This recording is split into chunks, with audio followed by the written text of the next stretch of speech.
Hi guys! Welcome sa akong vlog guys. Napalit ko ng mga ganun kayo. Para instead nga tinapay o mga usa-usa akong mga ginakaon. Kanang ini-merienda. Prutas na lang. Akong ginahugasan ni guys kay kalit na ako nga nakaingon ani na gaan. Kasi unya ang nag-prepare ani, nag-slice ani, nagapuot-puot o lubot ang iyang kamot nga ginagunitan aning mangga habang nagahiwa, nagapuot og lubot. So wala ka kabalulog yun sa pag-prepare. Kailangan na ako ni siyang hugasan.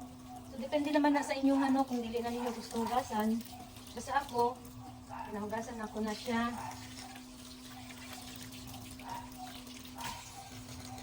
Sabitan ko sa katong Chinese. Ang kato Korean Chinese na ano. Ayan guys, nanatay bagoong o asin. Pero na ako'y bagoong isado. Ari o, lamig ni siya guys, kay bagoong ano siya, ilo-ilo bagoong isado, ranchero.